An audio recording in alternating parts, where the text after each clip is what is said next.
İslam aleminde gerçekten çok büyük bir yangın var. Müslümanlar özellikle azınlıkla oldukları ülkelerde sahipsiz. İslam ülkelerinde de hükümetlerin yetersiz kaldığı alanlar var. Sivil toplum kuruluşları bunları kapatıyor, bu alanları. Biz de belki İslam aleminde on binlerce sivil toplum kuruluşu var. Sağlıkla ilgilenen, insani yardımlarla ilgilenen. Fakat bu organizasyonun bir çatı kuruluşu yok. Bunu bir çatı kuruluş oluşturma ihtiyacı hasıl oldu. Bundan 3 yıl önce yaklaşık 400 delege 65 ülkeden toplandık İstanbul'da ve bu organizasyonu Dünya İslam Sağlık Birliği'ni kurmaya karar verdik. İşte bu 3. kongresini yapıyoruz. Hem kongre yapıyoruz, hem fuar yapıyoruz, hem de bu birliğin seçimli kongresini yapıyoruz. Ben 2 yıldır bunun başkanlığını sürdürüyorum. Bu yıl var olan fuar organizasyonumuzu daha da büyüttük ve hükümetler nezdinde de katılımlar oldukça arttı. Bu bir İslam aleminin ihtiyacı. Şu an İslam İşbirliği Teşkilatı'nın da üyesiyiz. Onun sağlıkla ilgili bir alt birimi yoktu. Biz de onu doldurmaya çalışıyoruz. Arakan'da 11 tane polikliniğimiz var, Arakan kamplarına. Suriye'nin içerisinde 3 tane polikliniğimiz var. Belki 100'e yakın Bangladeş'te, Kenya'da, Türkiye'de, Suriye'de yetimhanelerimiz var. Sonra bizim bu organizasyon içerisinde hem mültecilerle ilgili hem zorda kalmışlarla ilgili sağlık yardım organizasyonları var. Katarak ameliyatlarından tutun da sağlık eğitimine kadar. Sudan'da bir STK'mız var. 20 tane diyaliz merkezi var. 20 tane göz merkezi var. 2 tane hastanesi var. Papizma var. Malezya'da 32 tane üniversitesi var. Bunların da hepsinin sosyal faaliyetleri var. Bazen bunlar hem eğitim programı, aynı zamanda öğrenci değişimi. Bizim yaklaşık Türkiye'de ilgilendiğimiz 3 tane sağlıkla ilgili yurt dışından gelmiş öğrenci var. Bu öğrencilerle de ilgileniyoruz. Sağlık eğitimiyle ilgileniyoruz. Sonra sağlık politikaları da üretmeye çalışıyoruz. Yani artık İslam alemi fikir noktasında fikir üreteceksin, hayal edeceksin, bunu gerçekleştireceksin. Bu think tank noktasında da çalışıyoruz. Üniversiteler arası işbirliği forumu, kadın forumu, gençlik forumu, işte Asya, Afrika, Amerika, Avrupa forumları var. Sağlık turizmi forum var. Sağlık ekonomisini bu işin de göbeğine koyuyoruz. İslam ülkeleri ticaret yapacak ki, maddi imkanları genişleyecek ki bir yerlere yardım götürebilsin. Bu fuar da onun sonucudur. Yani biz istiyoruz ki İslam alemi, Müslümanlar güçlensinler. Batı'yla daha dengeli bir mücadele içerisine girebilsinler. Geçmişte Batı gelmiş, eline vurmuş, ekmeğini almış. Biz artık Müslümanlar uyandık. Kendi haklarımızı kendimiz savunabilir, kendi yaralarımızı kendimiz sarabilir duruma gelmek istiyoruz. Hedefimiz budur. Biz bu UYHU kurmaya çalışırken bu düşünce, bu fikir Dünya Sağlık Örgütü'nden geldi.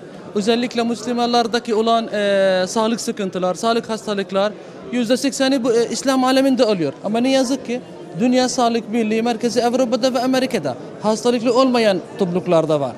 Biz kendimizi kaşımamız lazım, kendimizi halletmemiz lazım. Bu yüzden böyle bir birliğe, böyle bir örgüte, bir organizasyona ihtiyacını gerek duyduk ve biz bunu başlattık. Filistin'de mesela, Ürdün'de, Arap ülkeleri, İslam ülkeleri, Bangladeş, Malezya, her yerde nerede bakarsan İslam aleminde hakikaten ya hastalıklarla ya savaşlarla boğuşuyorlar. Bu yüzden bu İslam Birliği'nin faydası hakikaten var olan STK, yani şu anda kadar 350'ye kadar STK'mız var.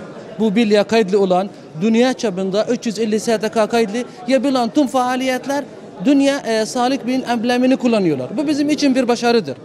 İki, koordinasyon görevi de var bu birlik. Onu bence gayet iyi bir mesafe kat attığını düşünüyorum. Hakikaten bu STK'ları birleştirdik, koordinasyonu yaptık. Emblemimizi kullanılarak bizim Dünya İslam Birliği'nin tanıtımını yapmış olduk. Tabii biz bundan başka da daha çok görevlerimiz de olacak. Ama bu zaman ister, adım adımla bence bu ana hedefimiz Dünya Sağlık Birliği yerini almamız gerekiyor. Özellikle en az İslam alemi için. Aslında bizim sağlık İslam alemi için değil, tüm dünya için, ama madem ki bir Dünya Sağlık Birliği varsa Bizim İslami Sağlık Birliği kurmamız Müslümanlara daha yakından ilgilenmek, sorunlu olan bölgelere daha hızlı bir şekilde ulaşmak, var olan STK'larımız daha iyi aktif hale getirmek, koordine etmek, yönlendirmek ve yardımcı olmak. Aslında Filistin'de sağlık konusunda diğer ülkelere göre fena değil. Yani ben onu kaç kez tekrarladım söyledim. İşgal altında olduğumuz halde Filistin doktorlar sayı olarak hakikaten çok ama belki imkanlar azdır. Yani biz sevk ettiğimiz hastalar çok azdır. Yani Filistin'de nereden baksan Almanya'da 600'den fazla doktorumuz var. Türkiye'de bu sayıda var. Filistin'de içeride de çalışanlar var. Afrika'ya kıyasen bizim durumumuz daha iyidir. Ama yine de Avrupa'ya kadar iyi değiliz. Türkiye'ye kadar, başka diğer ülkelere kadar iyi değiliz. Hakikaten hala çalışmamız gereken, biz Filistin'de daha vuhunun sırası gelmedi doğrusu. Diğer ülkelerde daha çok faaliyetler gösterildiği için, daha ihtiyaç duyulduğu için diğer ülkelere öncelik tanındı. Ama yine de Filistin'den ameliyat edilmeyen hastalar getirebiliyoruz.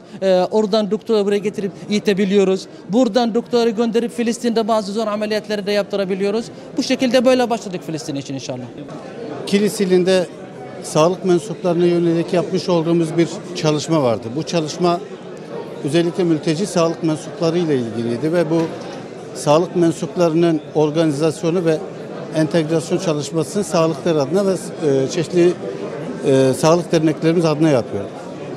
Bu derneklerimiz adına yapmış olduğumuz bu çalışmada sağlık mensuplarının çalışmasında, sağlık mensuplarının yakınlarının çok daha büyük bir travma yaşadıklarını yakinen özellikle Kilis ilinde müşahede ettik.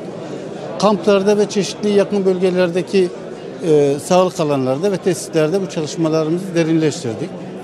Bu derinleştirme sürecinde tabii bir şeyler yapmamız gerekiyordu ve bu Kilis Sağlık Derneği ve Kilis Sevgi ve Kardeşlik Derneği birlikte hareket etmek suretiyle sağlık mensuplarının yakınlarına yönelik özellikle onları sahiplenmek adına bir çalışma yapmamız gerekiyordu ve bunlara yönelik Allah'a hamdolsun ki Kilis ilinde birden fazla yetim evi açtık. Bu yetim evlerinden en önemlilerinden bir tanesi Halime Sadiye. Bilindiği gibi Hazreti Peygamber Aleyhisselatü Vesselam'ın süt annesiydi.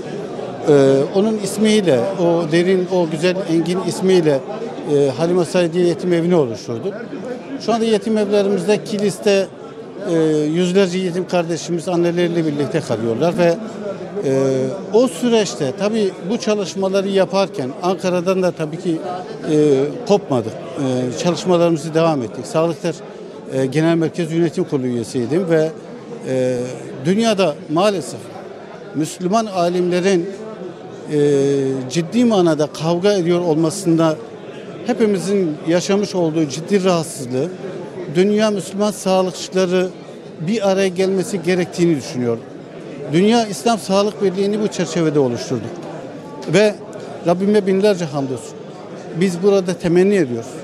İnşallah diyoruz ki dünya İslam'ı, dünya Müslümanları, dünya Müslüman sağlıkçılarının eliyle bir ittihata ulaşabileceği temenni ve gayretleri içerisinde bir çalışma yapıyoruz. Bu çalışmada 2016 yılında ilkini 63 ülkenin STK'sının katılımıyla gerçekleştirmiştik. İkinci kongremiz 75 ülkenin STK başkanlarının katılımıyla gerçekleştirilmişti. Ve bugün Allah'a hamdolsun 110 ülkenin üzerinde STK'nın fiilen çeşitli başbakanların, çeşitli sağlık bakanları ve çeşitli ülkelerdeki kendi yöneticilerinin de, sağlık yöneticilerinin de bugün katılmış oldukları bir kongre yaşıyor.